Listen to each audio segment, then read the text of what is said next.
Segunda-feira, dia 20 de agosto de 2012, no ar mais um Fluminense Debate, hoje com a presença mais uma vez, segunda semana seguida, Marcelo Savioli. Boa noite, seu destaque inicial, por favor. Agora tá virando tradição, né?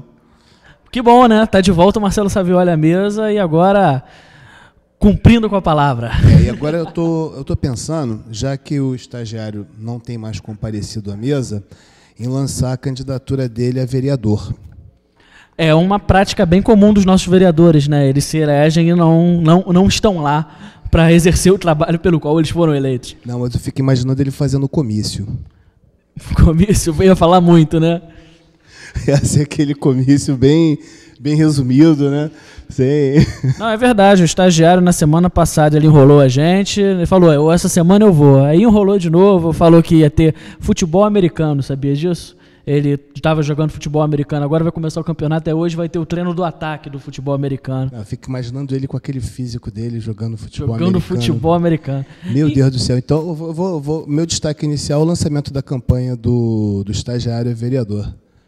A gente está dando muito cartaz para esse estagiário que não está merecendo cartaz, não. Vamos falar de Fluminense, vamos falar de Campeonato Brasileiro, Atlético Mineiro, mas no sábado... Fluminense Sport, que sufoco, hein, Marcelo Savioli? Foi preciso o Samuel fazer um gol aos 40 do segundo tempo. O que houve? O Magrão, ele virou naquele dia um Tafarel, um goleiro espetacular, porque estava difícil a bola entrar. Rapaz, eu vou te dizer que na hora do gol, a angústia era tanta com aquele jogo, né, que a angústia ela continuou 2 minutos depois. 2 minutos depois eu dei eu comemorei e depois eu fiquei meio... paralisado, porque o jogo realmente foi um negócio tenso. É o segundo, na verdade é o terceiro seguido, né? Contra o Palmeiras, o gol foi aos 41, 42, 43. Foi. Esse agora aos 37, 38, né?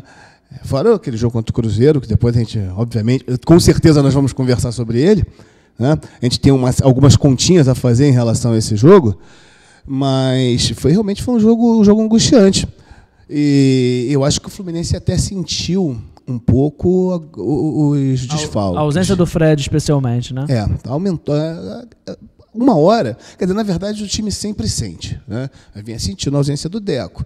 Aí troca o lateral direito, né? E aí perde um volante, é complicado. Você perdeu a dinâmica do jogo, do time, que você tinha o Wellington Nem e o Fred. Aí, de repente, você entra com o Samuel e o Rafael Sobis. A coisa começa a ficar complicada, né? E o que é interessante é que mesmo mudando dessa forma, aí é a questão que todo comentarista fala do propalar do elenco, a importância do elenco. Isso a gente está verificando hoje com o Fluminense. As peças mudam, o futebol até cai, é inegável que cai. Tem gente que fala, as peças mudam, o futebol não cai. Não, o futebol diminui o nível, mas de toda forma o time ainda continua vencendo, né? Você vê, Samuel e Rafael Sobis está longe de ser um ataque ruim.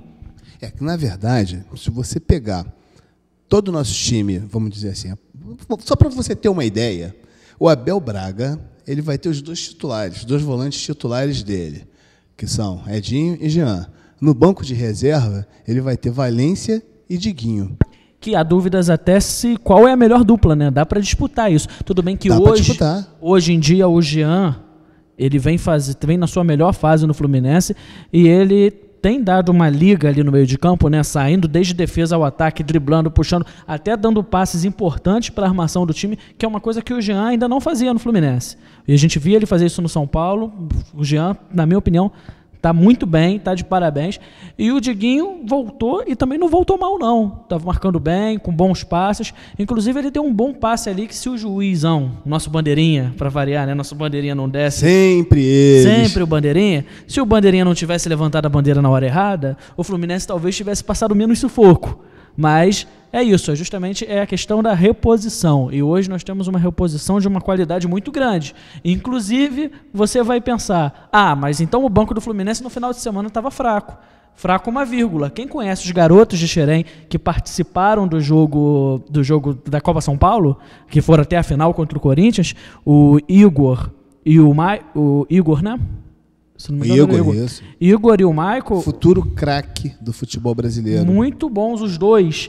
Então é aquilo, até na garotada esse elenco do Fluminense está bem servido. Não, está muito bem. Inclusive, eu acho que essa subida, essa promoção do Igor, né, ela reforçou o ponto fraco do Fluminense. Né, porque o Fluminense tinha, nós já tínhamos até conversado sobre isso, o Fluminense tinha Deco, Thiago Neves, Wagner, Deco e Thiago Neves. Acabou. Né, para aquele setor ali de criação do meio de campo. E o Igor, com certeza, a hora que tiver uma oportunidade, depois vai ser difícil de tirar. Agora, o que eu ia falar realmente que o Fluminense sentiu foi a saída do Wallace.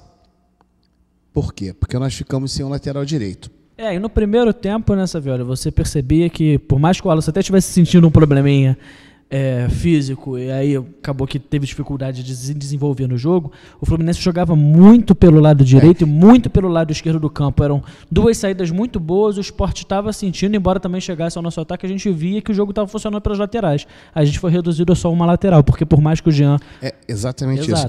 Esse é um ponto. Né? O Fluminense ficou sem a lateral direita, né? Porque o Jean não tinha o mesmo desempenho do Wallace, principalmente o desempenho ofensivo. E o que acontece? A dinâmica de jogo hoje do meio de campo do Fluminense, né, ela depende muito do Jean, do futebol do Jean. Né? Então, quando você perde o Jean, você perde aquela dinâmica de jogo, e o Fluminense, no segundo tempo, caiu de produção. O Fluminense, se eu não me engano, não sei se eu fiz bem as contas, mas o Fluminense ficou 18 minutos sem ter um lance de perigo durante o segundo tempo. Por quê? Porque quebrou a dinâmica do meio de campo. Por quê? Porque o Jean, ele joga chegando mais lá na frente, joga dando mais velocidade ao jogo, né? Ele parte para cima dos adversários, entendeu? Então, ele quebra um pouco a lógica da defesa. Né? Quando você tem esse jogador que parte para dentro, você complica a vida. O Diguinho já não tem esse perfil. O Diguinho é mais de toque de bola, de posicionamento, é um grande jogador, mas é um jogador diferente. Então, de repente, quebrou tudo. Então, o Fluminense teve que se reconstruir durante o segundo tempo. Eu acho que ali a entrada do Igor foi positiva, né, porque reforçou novamente o meio de campo, enfim. Até a saída do Valencia acabou sendo interessante, né, porque ele saiu para entrar o Igor, ou seja, você colocou mais o meio campo ofensivo. Se o Sport já estava encurralado, acabou ficando mais ainda. A gente não pode falar que o Abel não ousou nessa partida. O que ele tinha para fazer, ele acabou fazendo. E se foi pela substituição ou não do Abel que o Fluminense chegou ao seu gol, aí já é outro assunto. Eu acho que o Abel sempre ousa, né? Quando a coisa tá feia, quando tá perdendo, ele às vezes ele ousa até demais. Né? Tira os dois armadores, como no jogo contra o Palmeiras, deu certo. Aí, nesse jogo, ele manteve os dois armadores e deu certo também. Né? Ou seja, eu acho que, além de ousar, ele é muito sortudo. Perfeito. E aí eu vou chegar no ponto que é o crucial. O gol do Fluminense.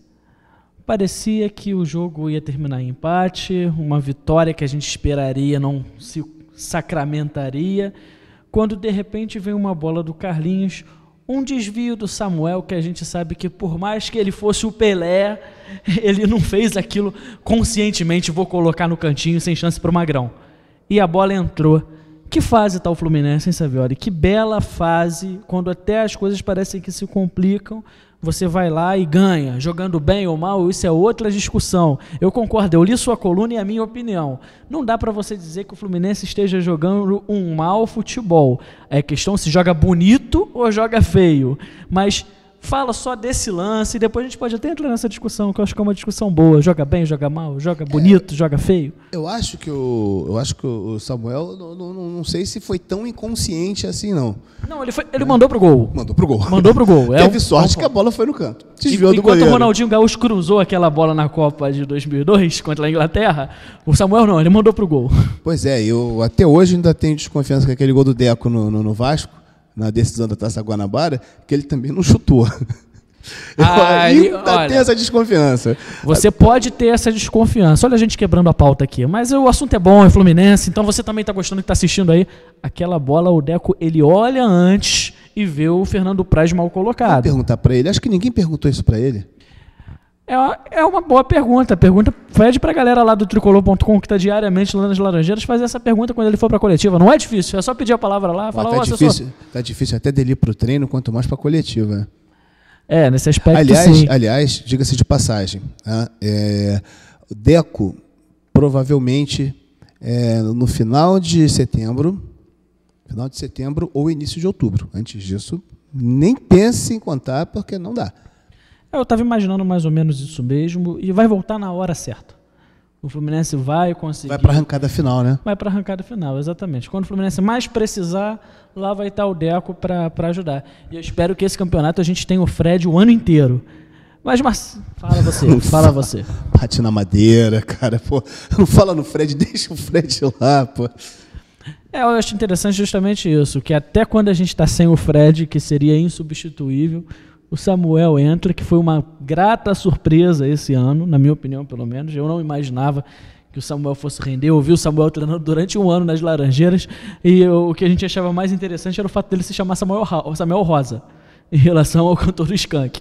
Todo mundo olhava para ele e não dava nada, e aí tá chegando e tá fazendo os gols, o que a gente precisa. Mas eu falava, eu avisei, eu falei, o cara começou a jogar mal de repente. Mas você vê um jogo e você sabe o que o jogador pode desenvolver. Né? E foi naquele jogo pelo o Penidão, o famoso Penidão. Né? Primeiro jogo, foi a semifinal. Ele bateu um bolão. Tem boa movimentação, tem recursos. E detalhe, Samuel tem 4 gols no Brasileiro. Na verdade, tem 5.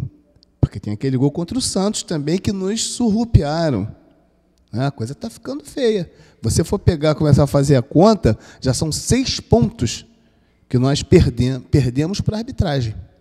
Tem um site, inclusive, que faz muito isso, né? Seria a pontuação real. Eu não lembro agora do site, acredito que eu não vou dar o nome do site hoje, mas prometo que na semana que vem eu coloco aqui para dar os devidos créditos. Aliás, você vai ficar me devendo, não para a semana que vem, você vai ficar me devendo isso para o quanto antes, que eu quero saber.